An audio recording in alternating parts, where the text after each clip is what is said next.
2 days before Halloween, police rush a home in Santa Fe, New Mexico, after a call that sounds unreal. Someone says a woman is being killed, right now, inside a detached garage. What officers find behind that door isn't just a crime scene. It's a story with 2 suspects, 1 victim, and messages that read like a plan.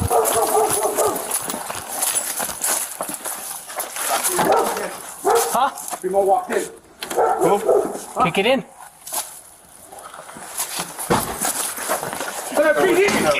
Break the door down. There's blood on the door. Kick the door. I got you. Police department, let me see your hands. Back up. Back up. What's going on? Who called?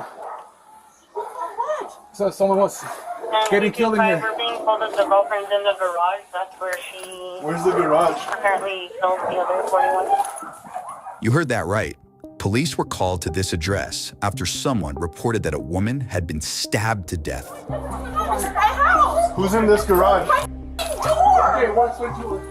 Who's in this garage? My cats and my son. The caller told police the alleged attack took place here in the home's detached garage, where the homeowner tells police her daughter lives with a significant other. Someone just called that someone just got... Step over here. Step over here. Someone just got stabbed inside that garage. Leave the cards in the cats in there. Okay, that's fine. Do you have a window back there?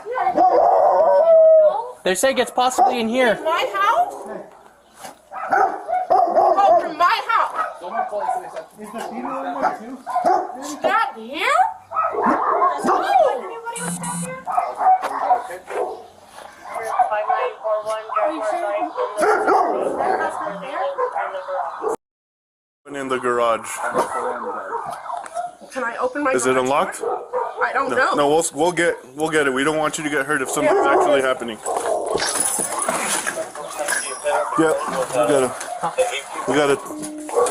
Once inside, officers find who they would later identify as 21-year-old Grace Jennings, dead and nearly decapitated, lying near a bloody sword. Hey, stay off the radio right now. Yeah, we got one down, Santa Fe. What? Go back inside. Go back inside. I'm not gonna tell you again. Go back inside. Detain him. Detain him. What are you talking about? It looks clear. He's right here by the door. There's way too much trash. Unless we can open that back door, that garage. Can we open the garage from that side?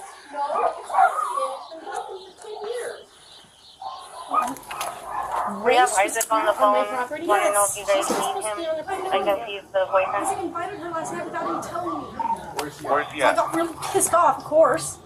But why would she be here if he invited her last night? Let me try to She came over today? She was here last night and I He's left at the AT house. Wireless. The building. That's why you were in the house most of the night. Yeah.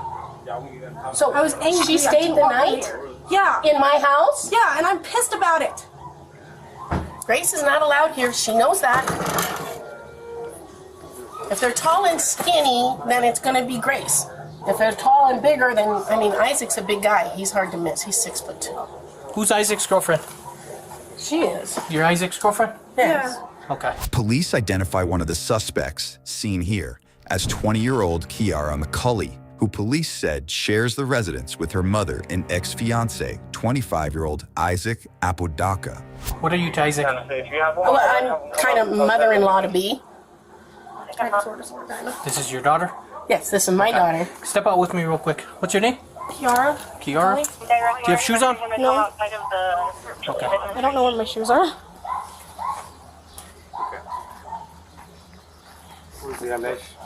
Do me a favor. This is his girlfriend. Try on for me quick. Can I get some shoes on or something? No, hold Not on. right now. Do you get some shoes for her? Be detained at this point, okay? Why? That'd be my question. What the hell? Camera went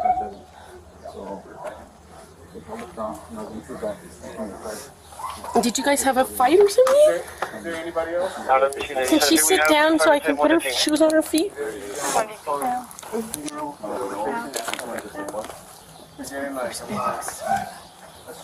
did you do? And Isaac went for a walk? Yeah.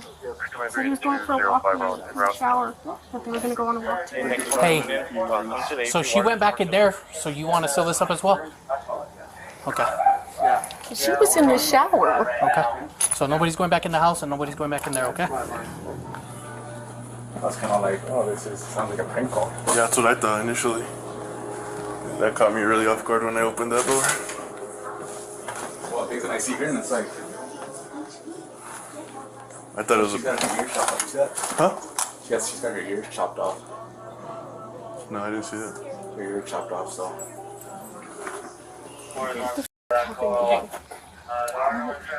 You advise 141 DC? Yeah, right there. Spent my whole morning cleaning.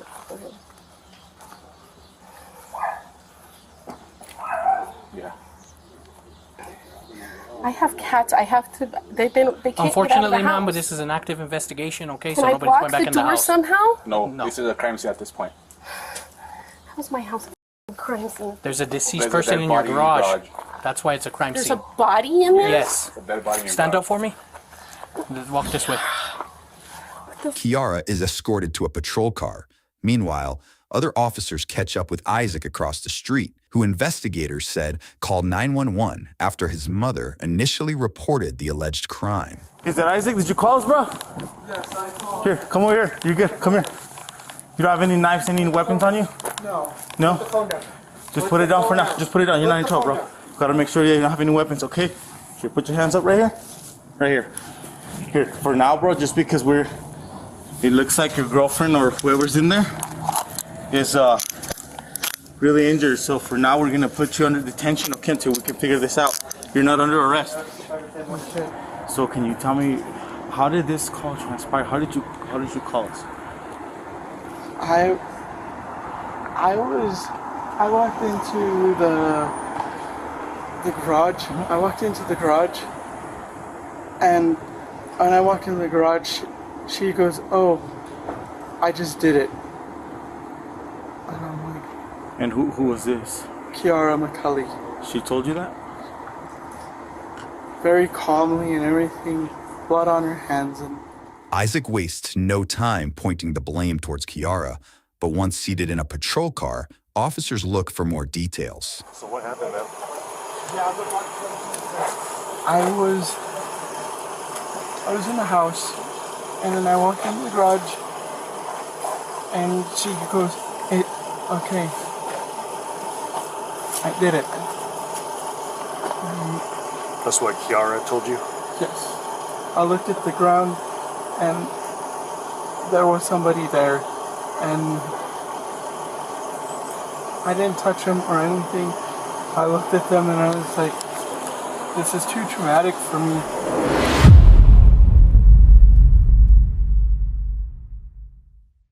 At this point, let's slow everything down and separate what's proven from what's claimed.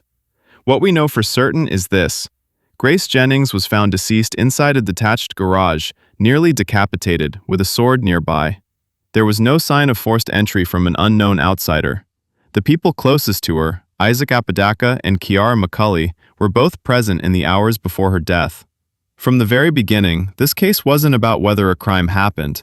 It was about how it happened and who participated. Isaac's first story was simple. He claimed he walked into the garage. Kiara calmly told him, "I did it," and he immediately backed away and called police. If that version had stood on its own, without evidence, it might have framed him as a shocked witness. But investigators didn't stop at the first version. Once detectives examined Isaac's phone, the narrative shifted. The messages between Isaac and Kiara didn't read like panic or disbelief. They showed discussion before the crime, language about plans, references to weapons, cleaning, and coordination.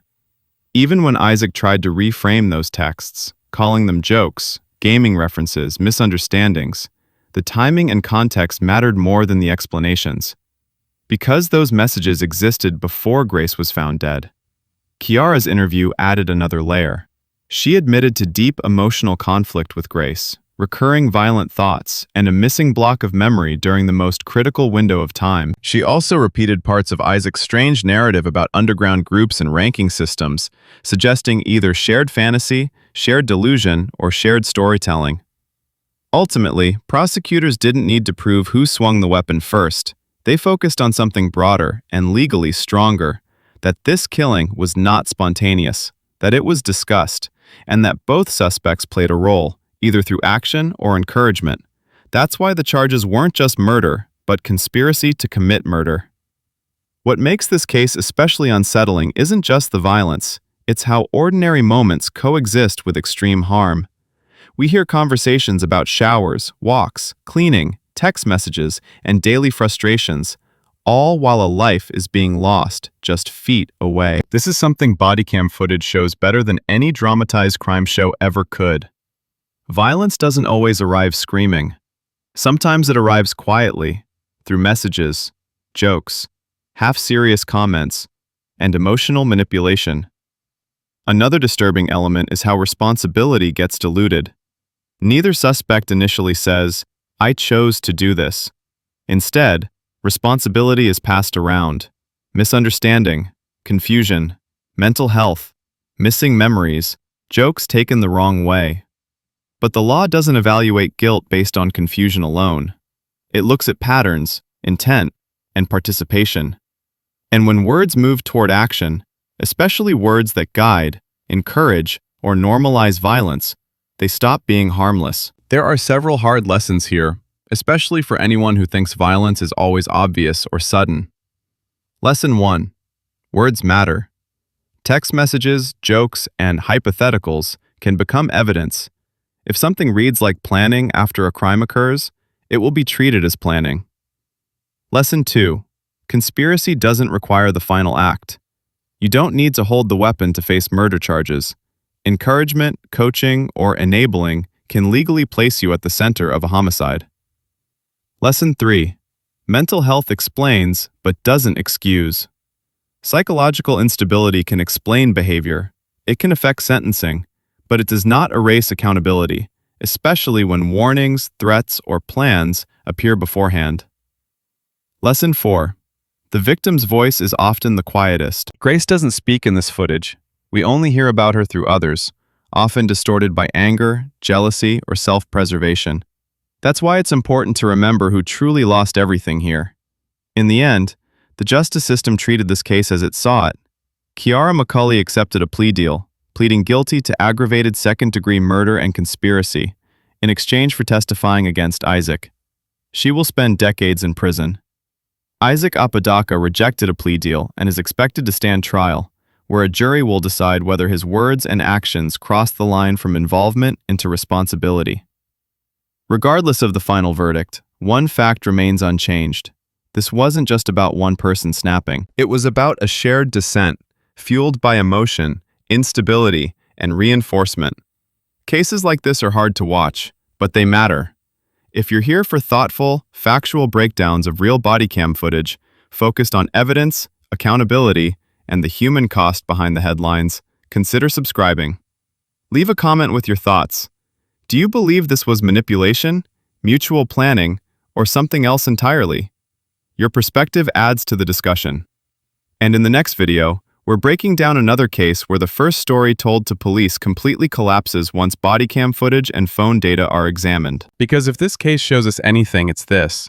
In modern investigations, the truth doesn't just come from what people say. It comes from what they already said, before they knew anyone was listening.